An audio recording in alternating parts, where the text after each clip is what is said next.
समस्त श्रद्धालु भक्तजनों को सादर नमन।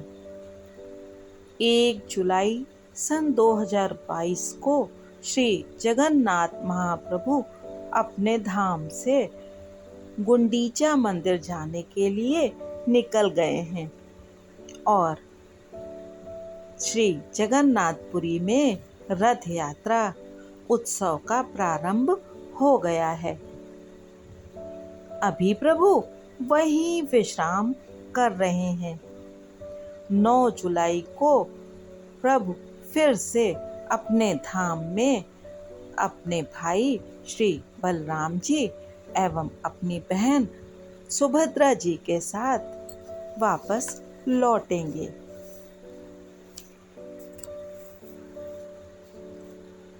प्रभु कितने दीन दयाल हैं। चलिए आज गुणगान करते हैं श्री जगन्नाथ प्रभु का। आप सबको प्रभु के विषय में ज्ञात ही होगा, पर भगवान का जितना गुणगान किया जाए कम है।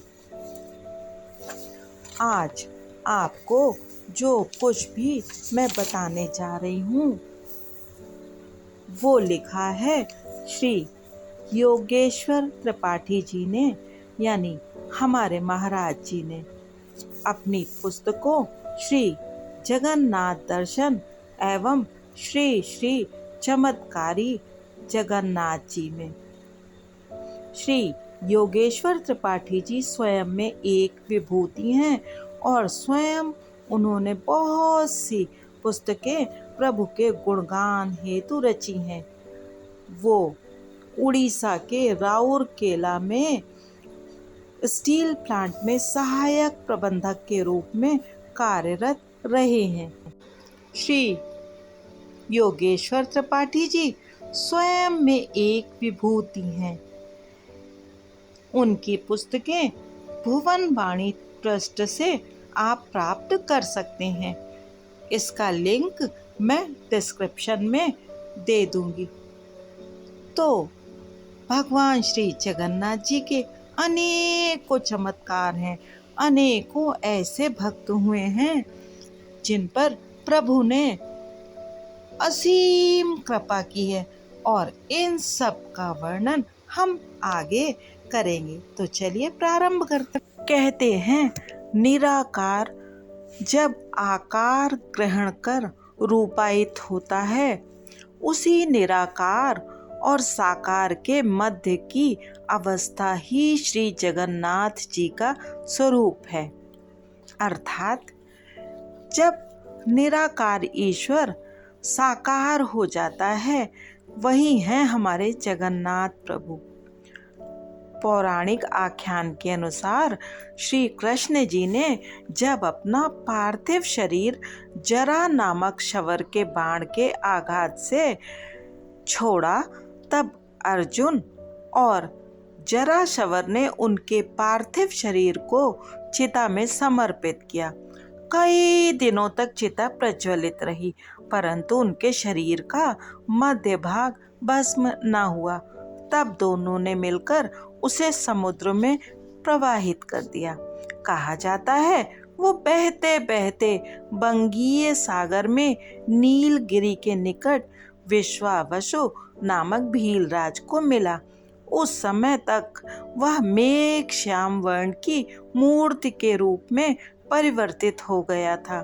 विश्वावसु उन्हें उठाकर नीलांचल पर्वत पर ले गए और उसे सिंह की गुफा में प्रतिष्ठित करके उनकी पूजा करने लगे। भीलराज के भय से कोई भी व्यक्ति वहां नहीं जाता था। केवल भक्त और भगवान के मध्य घंटों वार्ता होती रहती। उनके दिव्य दर्शनों के लिए देवगण नित्य आते और रत्न दिव्यान समर्पित करके उनका पूजन करके चले जाते।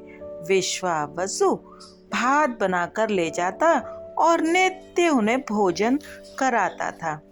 कहते हैं ना कि प्रभु को प्रेम से साग पसंद आता है, ना कि बहुत अभिमान से खिलाया हुआ 56 प्रकार का भोजन।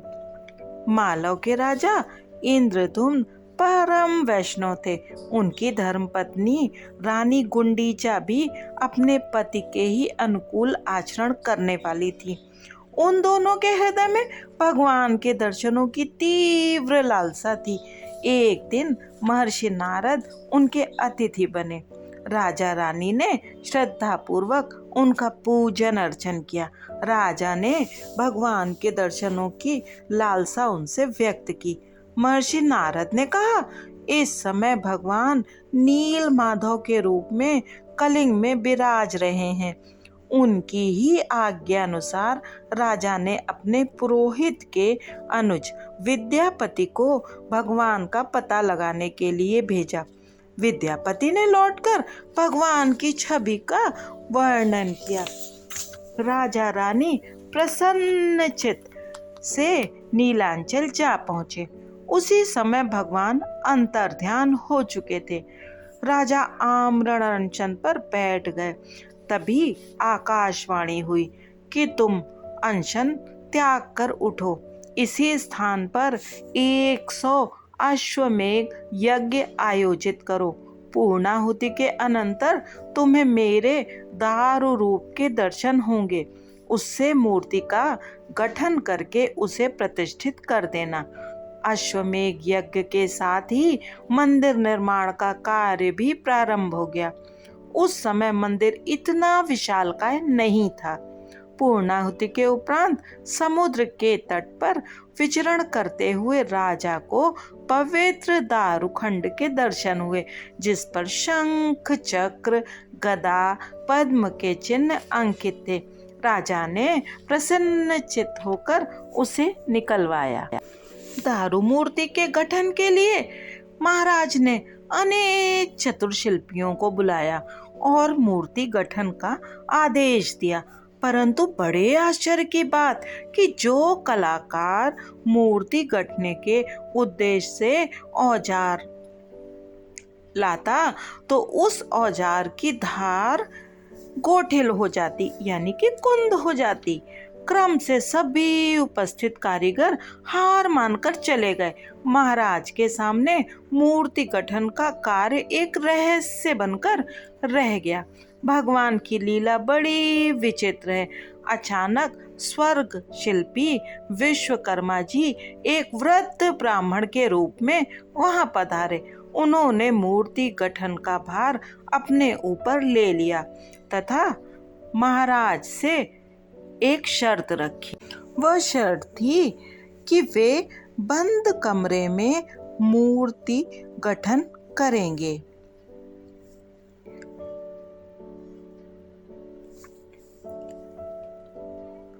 उन्होंने कहा कि भीतर केवल मैं ही रहूंगा।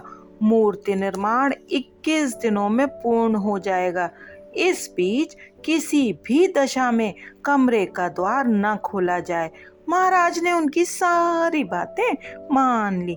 पवित्र काष्ठ को लेकर वह वृद्ध कारीगर कोठे में प्रविष्ट हो गया। बाहर से द्वार बंद कर दिया गया। दिन बीतने लगे। महाराज बाहर से आहट लेते रहते। भीतर से आती हुई खट खट खट खट की ध्वनि के साथ उनके प्राण मिल जाते। मुग्ध भाव से सतृष्ण नैनों की कोरों पर आनंद के अश्रु छलक आते। मन मयूर नाच उठता। इसी क्रम से 14 दिन व्यतीत हो गए।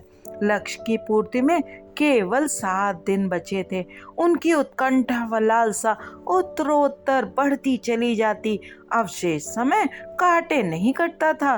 अचानक अगले दिन भीतर से आने वाला शब्द उन्हें प्रयत्न करने पर भी नहीं सुनाई पड़ा।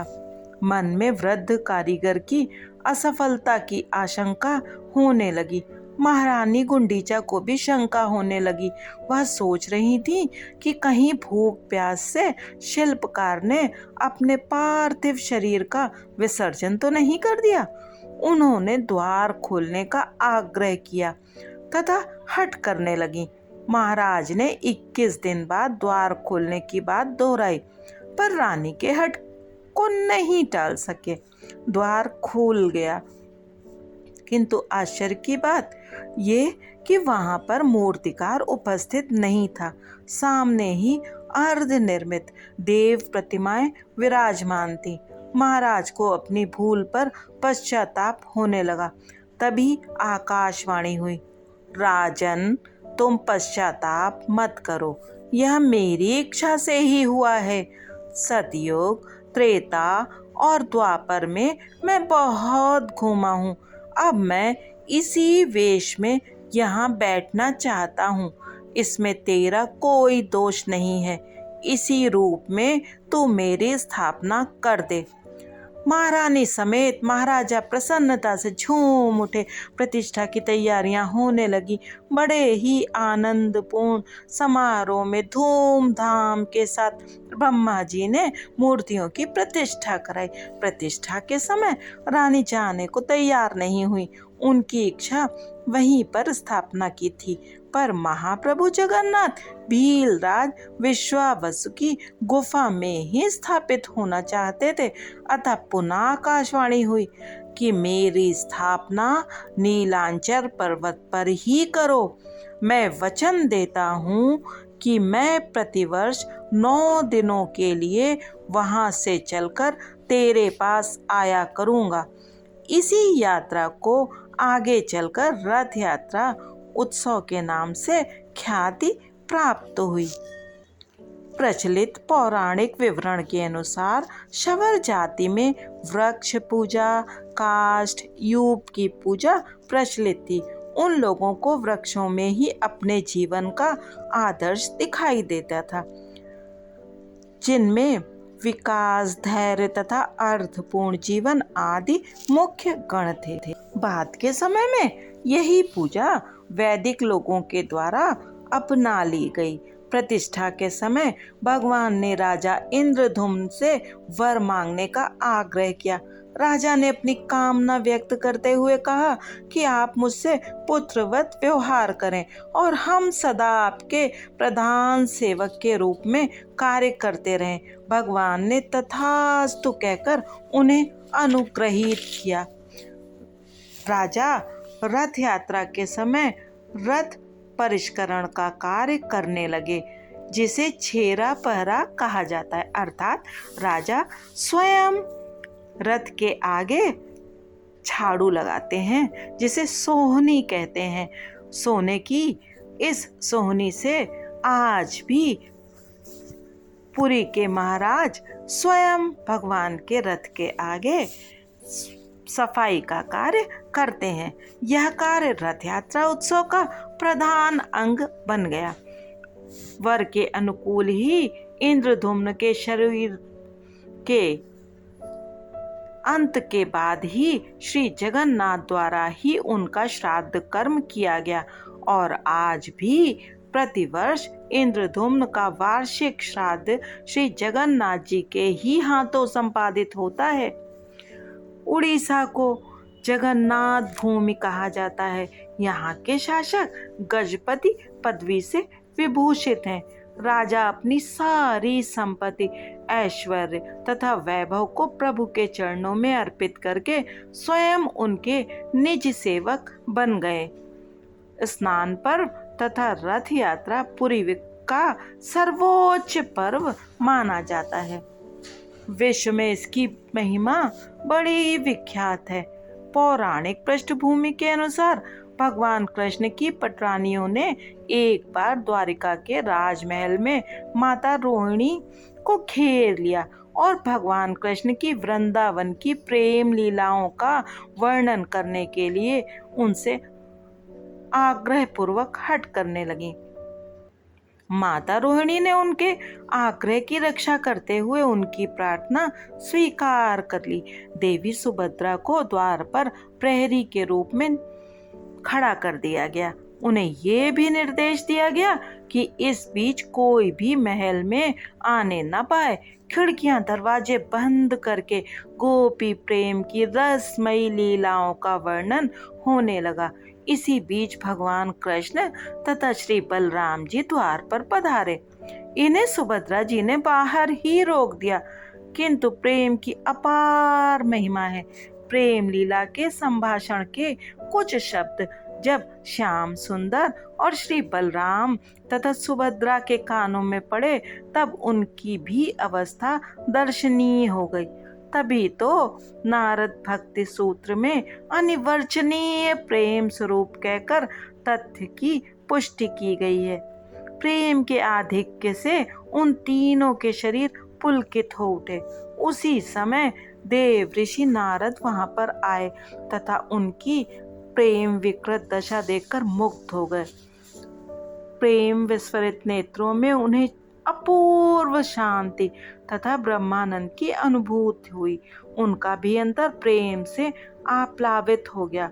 वह भगवान से प्रार्थना करने लगे। भगवान ने उनसे वर मांगने का आग्रह किया।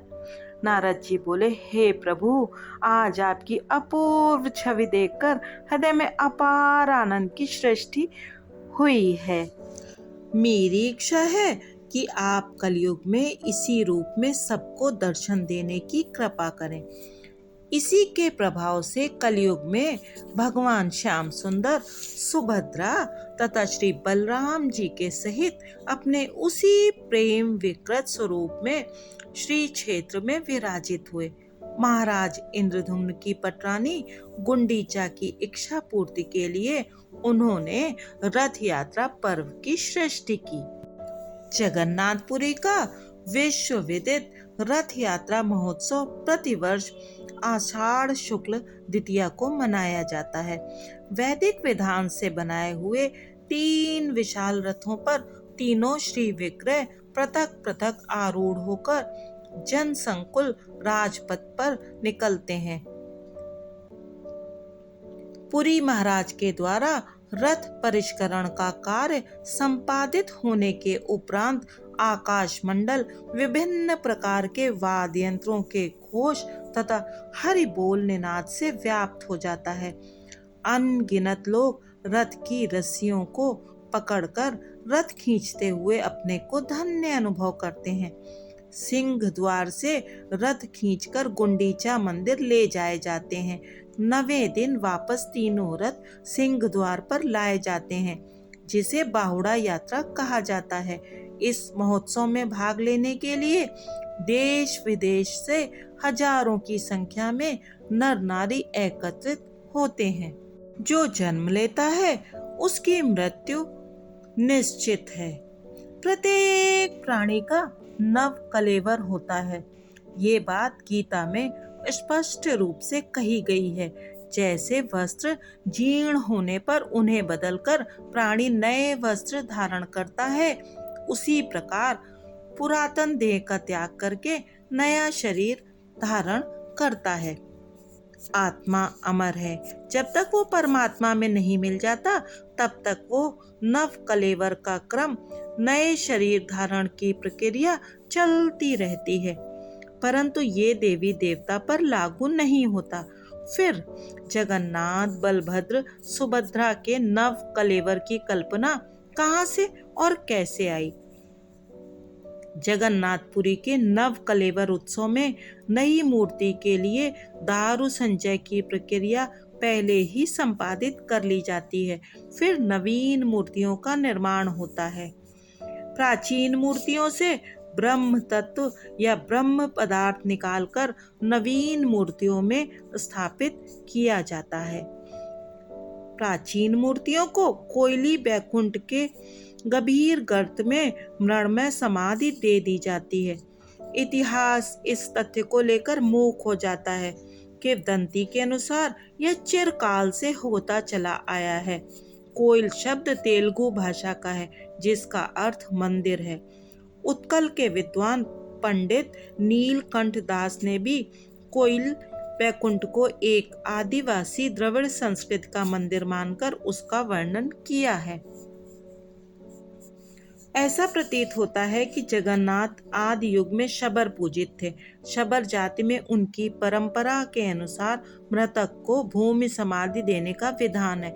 अतः हो सकता है कि उसी के बाद उन लोगों ने अपने देवता की भी समाधि की कल्पना की हो। फिर काल क्रमानुसार यह रीति शनै शनै मंदिर की नीत गति में सम्मिलित हो गई।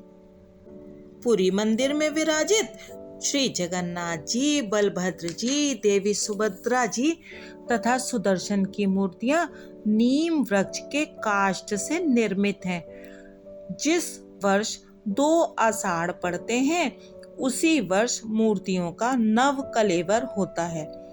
नव और कलेवर 2 शब्दों से मिलकर नव कलेवर शब्द बना है। इसका अर्थ है नया शरीर धारण करना।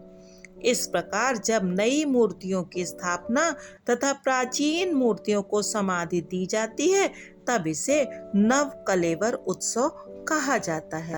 कहते हैं यदुवंश के ध्वंस हो जाने पर श्री कृष्ण जी ने अपने पार्थिव शरीर का त्याग कर दिया। कहा जाता है कि उस वर्ष भी 2 आषाढ़ पड़े थे। उस दिन आषाढ़ मलमास या अधिक मास की कृष्ण चतुर्दशी का दिन था। जंगल में भगवान कृष्ण वृक्ष की छाया में क्लांत एवं अवसन्न होकर विश्राम कर रहे थे। उसी समय जरा शबर का बाण उनके चरण में जा लगा। उसी कृष्ण चतुर्दशी की अर्धरात्रि में श्री कृष्ण जी ने अपना शरीर त्याग दिया था। इसी कारण से जिस वर्ष 2 आषाढ़ पड़ते हैं उसी वर्ष जगन्नाथ जी का नव कलेवर होता है। शिल्प शास्त्र के अनुसार भी काष्ठ निर्मित मूर्तियों को 12 वर्षों में परिवर्तित कर देना आवश्यक है। साधारणतया 12 वर्ष में से 20 वर्ष के अंतराल में 2 आषाढ़ पड़ते हैं। इसी अधिक मास की कृष्ण चतुर्दशी की अर्ध निशा में पुरी मंदिर की चारों मूर्तियों को परिवर्तित करके नई मूर्तियों को स्थापित किया जाता है। इस उत्सव को नव कलेवर उत्सव के नाम से ख्याति प्राप्त है। नव कलेवर के लिए दारु संग्रह यानी जिस काष्ठ से मूर्तियों का निर्माण होता है वो भी एक बहुत ही महत्वपूर्ण कार्य है।